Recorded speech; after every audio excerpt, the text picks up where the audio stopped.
کوئی سب سے بہترین لڑکی کو یوں اس طرح چھوڑتا ہے، وہ بھی انوشا رحمان جیسی لڑکی کے لیے؟ وہ بری طرح ٹوٹی تھی اور سرمد اس کا درد سمجھ سکتا تھا، تبھی مسکرا دیا۔ جو چھوڑ دیتے ہیں وہ محبت نہیں کرتے بری، تو کیا کرتے ہیں؟ اس کی پلکیں ہنوز بند تھی۔ سرمد نے گاڑی سٹارٹ کر لی۔ خون کرتے ہیں دلوں کا، حسین خوابوں کا، کیوں؟ پتہ نہیں، سالوں صدیوں سے کسی کو اس کیوں کا جواب نہیں ملا۔ اگر مل جاتا تو شاید یہ سلسلہ ہی رک جاتا۔ ہم کہاں جا رہے ہیں؟ گھر؟ نہیں، مجھے گھر نہیں جانا، وہ گھر نہیں، زندان ہے میرے لیے، میرا دم گھٹتا ہے۔ تو ٹھیک ہے، میرے ساتھ میرے گھر چلو، میں آنٹی کو فون پر مطلع کر دیتا ہوں، تم میرے ساتھ ہو؟ اس نے آفر کی۔ بریرہ اس بار خاموش تھی، اس کے اندر جیسے الاؤ دہک رہا تھا۔ آج موسم میں بہت خنکی تھی، اور تم نے کوئی شال اور کوئی اوور کوٹ نہیں لیا۔ تمہیں خنکی محسوس ہو رہی ہے؟ مجھے تو نہیں لگتا، میں دوزخ میں جل رہی ہوں۔ یہ سزا بہت بھاری ہے سرمد، میں نہیں سہ پا رہی اسے، میری آنکھیں جل جل کر راکھ ہو گئی ہیں، سانس ہے کہ کھینچ کر لینے سے بھی نہیں آتی۔ تھوڑی سی بہادری سے کام لو اور خود کو سنبھالو گی تو اس کیفیت سے نکل آؤ گی۔ نہیں، میں نہ اسے بھلا سکتی ہوں نہ خود کو بھلا سکتی ہوں، ایسے تو جینا بہت مشکل ہو جائے گا۔ بری ہو گیا ہے، اب اور کیا کروں؟ تمہیں اچھا نہیں لگتا اپنے غم کا اشتہار بنا کر گلے میں لٹکانا؟ نہیں، مگر اس غم نے مجھے اشتہار بنا دیا ہے، تو نکل آؤ اس عذاب سے۔ میں وعدہ کرتا ہوں بری، تمہیں کبھی ٹوٹ کر بکھرنے نہیں دوں گا۔ یہ وعدہ تو اس نے بھی کیا تھا، مگر کیا ہوا؟ تم مردوں کو بھلا اپنے وعدے یاد ہی کہاں رہتے ہیں؟ اس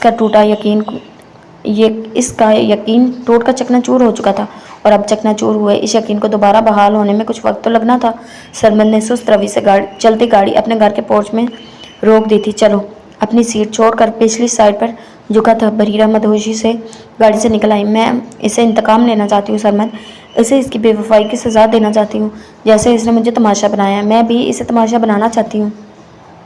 وہ بھی رات کو نرم بستر پر سوئے تو اسے کانٹے چبھے، وہ بھی میری طرح بے بس ہو کر خود سے فرار کے لیے قلبوں کی خاک جانتا پھرے، اسے بھی سکون کی دولت نصیب نہ ہو۔ سرمد ایڑیاں رگڑ رگڑ کر محبت مانگے، مگر اس لڑکی کی محبت نہ ملے۔